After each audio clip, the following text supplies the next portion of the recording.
আসসালামু আলাইকুম ওয়া রাহমাতুল্লাহি ওয়া বারাকাতুহু। আলহামদুলিল্লাহি রাব্বিল আলামিন ওয়াস সালাতু ওয়াস সালামু আলা নবিয়িনা মুহাম্মদ ওয়া আলিহি ওয়া আসহাবিহি আজমাইন, আম্মা বা'দ। সুপ্রিয় দর্শক শ্রোতা ভাই বোনেরা, আজকের পৃথিবীর সবচেয়ে আলোচিত এবং ঘটনাবহুল ভূখণ্ড সমূহের অন্যতম হলো সিরিয়া। একজন মুসলমানের কাছে মক্কা এবং মদিনার পরে তৃতীয় সবচেয়ে গুরুত্বপূর্ণ এবং পবিত্রতম ভূখণ্ড হলো সিরিয়া। কারণ রাসূল করিম সাল্লাল্লাহু আলাইহি সাল্লামের বহু তাৎপর্যপূর্ণ ভবিষ্যৎবাণী রয়েছে সিরিয়াকে কেন্দ্র করে। আজকের সিরিয়ার প্রাচীন এবং ঐতিহাসিক নাম ছিল শাম। এই শামকে কেন্দ্র করে যতগুলো বর্ণনা হাদিসের কিতাব সমূহে পাওয়া যায়, সেই শামের সীমানা অবশ্য আজকের সিরিয়া থেকে বেশ খানিকটা বিস্তৃত এবং বড় ছিল।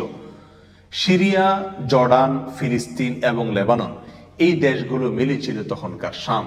অবশ্য তখনকার শামের সবচেয়ে প্রধান এবং বড় অংশ যেহেতু আজকের সিরিয়ায়, সেই জন্য সিরিয়াকেই সাধারণত শাম বলা হয়।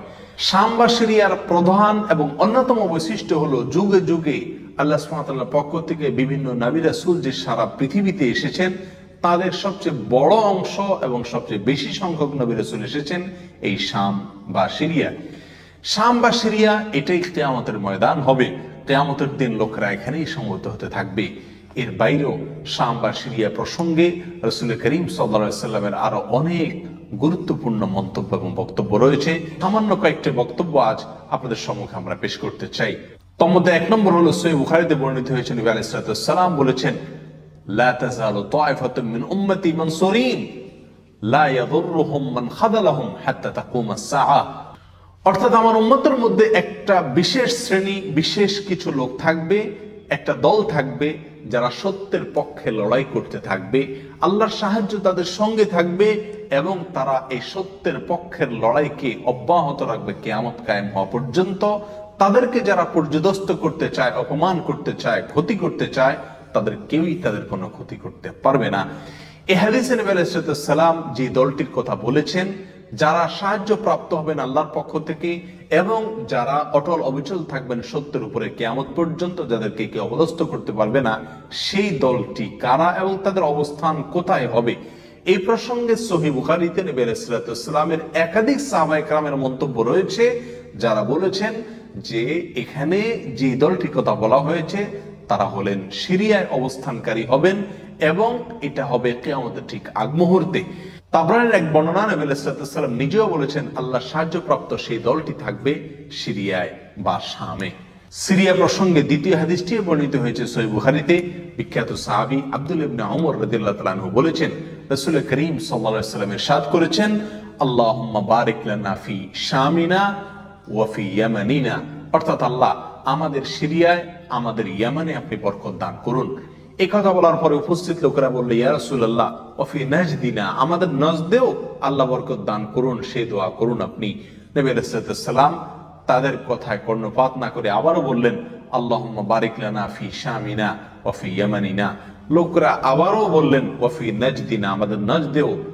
নবী আলাইহিস সালাম তখনও একই কথার পুনরাবৃত্তি করলেন এবং পরিশেষে বললেন, নাজদ সেই জায়গায় তো ফিতনা ফাসাদ হবে, সেখানে তো হত্যা, মারামারি, খুনাখুনি হবে, সেখানে তো ভূমিকম্প দেখা দিবে এবং সেখান থেকে তো শয়তানের শিং উত্থিত হবে, সেখান থেকে তো শয়তানের শিংয়ের আবির্ভাব ঘটবে, বের হবে। এখানে নাজদ বলতে কোন এলাকাকে বোঝানো হয়েছে, এই প্রসঙ্গে মুহাদ্দিসিনে কেরামের বেশিরভাগের মন্তব্য হলো নাজদ বলতে ইরাককে বোঝানো হয়েছে। নাজদ বলা হয় উঁচু অঞ্চলকে, আরবের বিভিন্ন অঞ্চলকে নাজদ বলা হয়। হেজাজ এটাকেও নাজদ বলা হয়, যেটা সৌদি আরবের ভিতরে, আর ইরাককেও নাজদ বলা হয়।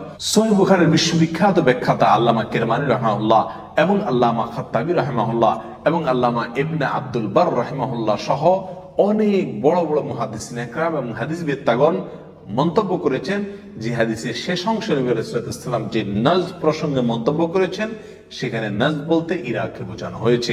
হাদিসের সবচেয়ে বড় সমাহার কানজুল উম্মালে আবু নাঈমে বর্ণিত নবী আলাইহিস সালামের এক হাদিসে পরিষ্কারভাবে নবী আলাইহিস সালাম নিজেই বলে দিয়েছেন এখানে নাজদ বলতে ইরাককে বোঝানো হয়েছে।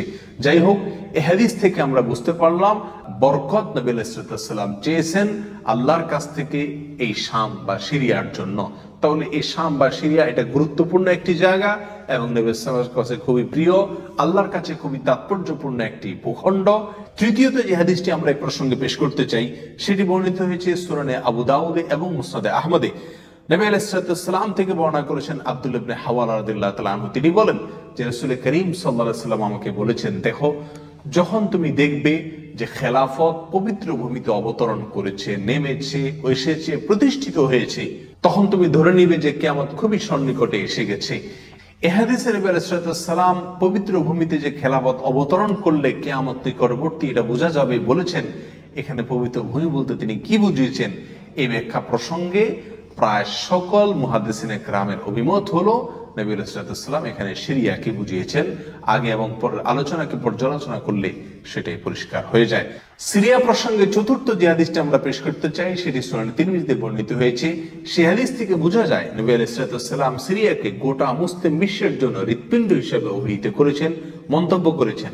তিনি বলেছেন, সিরিয়ার লোকেরা যখন খারাপ হয়ে যাবে, মন্দ এবং খারাপ দিক যখন সিরিয়ার লোকদেরকে গ্রাস করবে, ছেয়ে যাবে, তখন তোমরা ধরে নিবে পৃথিবীর কোন জায়গায় আর কোন ভূখণ্ডে মুসলমানদের মধ্যে আর কোন কল্যাণ অবশিষ্ট নেই।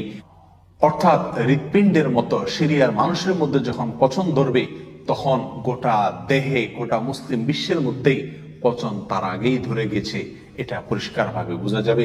এই হাদিস থেকেও সিরিয়া অত্যন্ত গুরুত্বপূর্ণ ভূখণ্ড, সেটা পরিষ্কারভাবে আমরা বুঝতে পারি।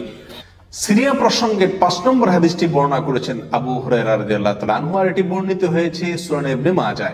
নবী আলাইহিস সালাম বলেছেন, একটা সময় আসবে যখন গোটা বিশ্বে বড় বড় যুদ্ধ বিগ্রহ সংগঠিত হবে, বিশ্বজুড়ে যখন বড় বড় যুদ্ধ দেখা দিবে, তখন মাওয়ালিদের অর্থাৎ নওমুসলিমদের একটি দল আল্লাহর পক্ষে, সত্যের পক্ষে, আল্লাহর দ্বীনের জন্য লড়াই করতে থাকবে এবং তখনকার আধুনিক যত অস্ত্র শস্ত্র এগুলিতে তারা সজ্জিত থাকবেন এবং সত্যের পক্ষে লড়াই করতে থাকবেন। তাহলে চরম সংকটময় পরিস্থিতিতে আল্লাহ সুবহানাহু ওয়া তাআলার একটা বিশেষ সাহায্য এবং অনুগ্রহ আমরা দেখতে পাচ্ছি, আর সেটা অবতীর্ণ হবে, সেটা নাজিল হবে এই সিরিয়ার দামেস্ক নামক শহরে। নাম্বার 6, সিরিয়া প্রসঙ্গে নবী আলাইহিস সালামের আরেকটি তাৎপর্যপূর্ণ ভবিষ্যদ্বাণী রয়েছে, যেটি বর্ণিত হয়েছে সহিহ মুসলিমে। বর্ণনা করেছেন সাহাবী নওয়াস ইবনে সুমাআন রাদিয়াল্লাহু তাআলা আনহু। তিনি বলেছেন, নবী আলাইহিস সালাম একবার দাজ্জাল প্রসঙ্গে দীর্ঘ এবং বিশদ আলোচনা করলেন। একটা পর্যায়ে এসে তিনি বললেন, কিয়ামতের পূর্বে আল্লাহর নবী ঈসা আলাইহিস সালাম যে আসমান থেকে অবতরণ করবেন পৃথিবীতে, তিনি অবতরণ করবেন মূলত সিরিয়ার দামেস্ক নামক শহরের, বর্তমান যে রাজধানী সে দামেস্ক শহরের পূর্ব অঞ্চলের একটি উঁচু এবং সাদা মিনারায় তিনি অবতরণ করে দুনিয়াতে আসবেন। এসে সারা পৃথিবী জুড়ে তাণ্ডব চালানো দাজ্জালের বিরুদ্ধে তিনি লড়াই করবেন এবং সিরিয়ার এই লুদ নামক জায়গায় তিনি দাজ্জালকে হত্যা করবেন। একজন মুসলমানের কাছে যে সিরিয়ার ভূখণ্ডটি অত্যন্ত তাৎপর্যপূর্ণ তা পরিষ্কারভাবে হাদিসের মাধ্যমে ফুটে ওঠে। নাম্বার 7, তিরমিজি বর্ণিত এক হাদিসে আসছে নবী আলাইহিস সালাম ইরশাদ করেছেন, কিয়ামতের পূর্বে ইয়েমেনের হাজরামাউত নামক শহরে সেখানে আগ্নেয়ুৎপাত দেখা দিবে, আগ্নেয়গিরি দেখা দিবে এবং সে আগুন মানুষকে ধাওয়া করতে থাকবে। সেই পরিস্থিতি আসলে কিয়ামতের ঠিক পূর্ব মুহূর্তে আমরা কি করব, এই প্রসঙ্গে সাহাবায়ে কেরাম নবী আলাইহিস সালামের কাছে দিক নির্দেশনা চাইলে তিনি বললেন, আলাইকুম বিশাম, তোমরা শাম বা সিরিয়ায় গিয়ে আশ্রয় নিবে। অন্য এক হাদিসে আসছে নবী আলাইহিস সালাম বলেছেন, একটা সময় আসবে যখন 3টা জায়গায় একসঙ্গে যুদ্ধ চলবে, সিরিয়ায় এবং ইয়েমেনে এবং ইরাকে। একজন সাহাবী প্রশ্ন করলেন, ইয়া রাসূলুল্লাহ, আমাকে ওই সময় আপনি কোন পক্ষের হয়ে লড়াই করার জন্য নির্দেশ করবেন? নবী আলাইহিস সালাম বলেছেন, তুমি শামের হয়ে অর্থাৎ সিরিয়ার হয়ে তুমি লড়াই করবে, আর যদি সিরিয়া হয়ে লড়াই করার সামর্থ্য তোমার না থাকে তাহলে ইয়ামানের পক্ষ তুমি অবলম্বন করবে। এই হাদিসে একেবারে পরিষ্কারভাবে সিরিয়ার গুরুত্ব এবং তাৎপর্য আমাদের কাছে ফুটিয়ে তুলছে।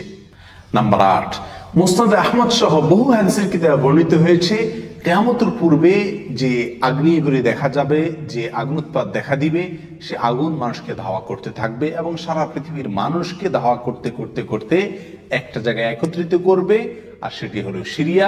নবী আলাইহিস সালামের ভাষায় আরদুল মাহশারি ওয়াল মানশার, অর্থাৎ সিরিয়াই হবে কিয়ামতের ময়দান। কিয়ামতের সময় সারা পৃথিবী থেকে মানুষ সমবেত হয়ে এই সিরিয়াতেই একত্রিত হতে থাকবে।